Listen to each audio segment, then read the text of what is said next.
Olá, gente, tudo bem com vocês, meus alunos e alunas? Sejam todos muito bem-vindos. Hoje nós estamos aqui para mais uma aula, mais uma reflexão, uma análise crítica de uma obra que vai cair no vestibular da FUVEST. Hoje nós teremos Marília de Dirceu, de Tomás Antônio Gonzaga. Não é uma obra muito divulgada, muito lida na escola, né? Mas ela tem um valor muito significativo para a nossa literatura. Não é à toa que vai cair no vestibular da FUVEST, não é mesmo? Então vamos lá. Essa obra tem 98 poemas, né? Um livro da época do arcadismo, do século XVIII, e tem como base o iluminismo. Lembrando que o iluminismo tinha o ideal de defender a liberdade, o progresso, tolerância, fraternidade, governo constitucional e afastamento entre igreja e Estado. Os poetas árcades ou neoclássicos, neoclássico é o novo clássico, né? Lá da época do classicismo. Então o arcadismo busca alguma daquelas características lá do classicismo, tá? Eu sei que vocês já estudaram tudo isso, estão lembrando do que eu estou falando, não é mesmo? Então, os neoclássicos estão reagindo ao barroco. Eles achavam que a arte barroca é muito cheia de questões religiosas, e era, né? Ele vem com um pensamento mais racional, propondo uma literatura mais simples, mais natural, voltada para elementos burgueses, negação dos exageros do barroco. O barroco era cheio de exageros, não é à toa que era chamado do estilo rococó, né? Que aquelas rodinhas, aquelas coisas, aquele monte de adereço, aquele monte de detalhezinho nas obras, na escultura, na arquitetura, não é? E aí os árcades vêm para mostrar uma arte diferente de tudo aquilo, mais limpa, né? Mais racional, mais light, vamos dizer assim. O arcadismo ou neoclassicismo é um movimento de inspiração clássica, como eu já disse, né? Então houve a recuperação dos temas trabalhados na antiguidade, em especial da época do classicismo, né? E aí algumas das características que foram resgatadas é o carpe diem, que vamos aproveitar o dia, né? A gente tem que aproveitar o hoje. A aura mediocritas, a felicidade está no meio, no equilíbrio, sem exagero e sem falta. Então, um equilíbrio entre as coisas da vida. O locus amoenos, que é um lugar ameno, nem quente, nem frio, nem barulhento, nem silencioso demais, né? Então, aquela coisa amena. A presença da natureza bucólica, o campo, as flores, o rio tranquilo, os passarinhos cantando, as ovelhinhas pastando e por aí vai. Um lugar muito agradável de se viver. O pastoril vem como a profissão perfeita para se viver bem.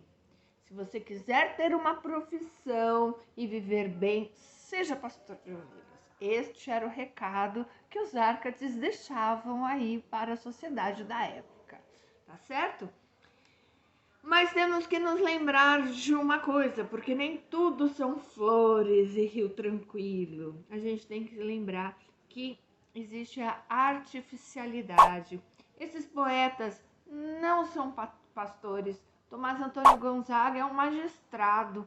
Ele é português e vem trabalhar para a coroa portuguesa no Brasil. E participa da Inconfidência Mineira. Lembrando que a Inconfidência foi um movimento pró-independência do Brasil, certo? Ou seja, o nosso amigo Tomás traiu Portugal. Ora, pois, Tomás, você veio até aqui para trair a sua pátria? Foi isso que aconteceu. Resumidamente, então, é isso. Ele se coloca como Dirceu, na obra, né? Que é o eu lírico, um pastor que é apaixonado pela Marília, que também é uma pastora de ovelhas, tá, gente? Não confunda pastor, pastora com a pastora da igreja, tá? Não, é pastor de ovelhas mesmo. Porque esse livro, e por que esse livro é tão famoso e foi tão lido durante esses anos todos? Porque ele tem como pano de fundo uma história real. Tomás Antônio Gonzaga se apaixona por essa moça que se chama Maria Doroteia. Então ele escreve poemas para ela. Mas eles não são pastores, eles não moram no campo, daí a artificialidade, né? Ele escreve para ela, então, dentro dos moldes Árcades, tá certo? Esta obra foi publicada em 1792 e Tomás Antônio Gonzaga chega em Vila Rica, que é a atual Ouro Preto, em 1782 e se apaixona pela Maria Doroteia. Eles iriam se casar em 1789, mas a Inconfidência Mineira estoura e ele vai preso e fica 3 anos na cadeia. Quando sai a sua sentença de desterro, ou seja, ele vai ser deportado, e ele foi deportado para Moçambique, né? Eles não se veem mais, nunca mais. Então são os amantes desafortunados, eles nunca mais se encontrariam. Até aí uma história linda, triste, mas linda, né? Mas temos que falar da diferença da idade deles. Ela tinha na ocasião 15 anos e ele 38 anos. Em alguns poemas ele fala sobre ficar velha e ela ter que cuidar dele, né? Mas ele não deixa claro por que isso aconteceria. É pela diferença de idade. Uma coisa não muito bonita dessa história é que um ano depois de Tomás chegar em Moçambique, ele se casa com Juliana, filha de um rico comerciante de escravos, e a Doroteia nunca mais se casou. Por que a Doroteia nunca mais se casou? Gente, porque naquela época, uma moça ter sido noiva, prometida em casamento para um homem, mesmo que não tenha acontecido absolutamente nada, ela já ficou marcada. Não caía bem, não iria cair bem uma moça que foi noiva e não se casou, se casar. Então Maria Doroteia nunca mais se casou. Olha que injustiça, né? Pois é.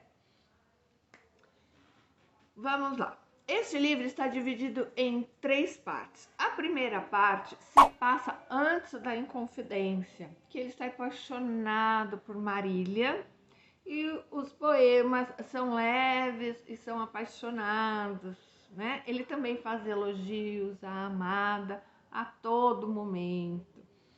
Evidencia sua beleza e perfeição. Ela, assim, é descrita por ele. Vou ler um trechinho do poema para vocês.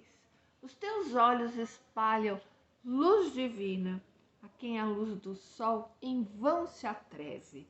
Papoula ou rosa delicada e fina, te cobre as faces, que são cor de neve. Os teus cabelos são uns fios de ouro. Teu lindo corpo bálsamo vapora. Ah, não, não fez o céu gentil, pastora, para a glória de amor igual tesouro. Bonito, né? Romântico. Pois bem, então a primeira parte vem todinha assim, melosa, apaixonada, não é? Já a parte 2, ele escreve na prisão. Vejam, ele está preso, longe da amada. Os poemas têm um tom sentimentalista aí, né? Então, de apaixonado, ele passa para sentimentalista, beirando ali o dramático, né? E são os poemas que vão anteceder o romantismo, tá? Então ele vem aí com uma carga sentimental muito, muito grande. Assim, ele alterna a sua dura realidade com a lembrança da amada. A única coisa que o despede de desistir. Olha só, vou ler um trechinho para vocês. Desculpa. Nesta triste masmorra de um semivivo corpo, sepultura. Linda Marília, adoro a tua formosura. Então, ele tem um tom aí de sepultura, masmorra, ainda adoro tua formosura. Então, mesmo na prisão, ficou pensando nela, né? Ainda assim, né, ele tem a companhia dela aí por meio da lembrança e das cartas que ela escrevia para ele, né? Que ela diz para ele seguir seu destino e lhe promete lealdade. Pode ser por isso também que ela nunca mais tenha se casado, né? Porque ela promete lealdade a ele até o fim da vida.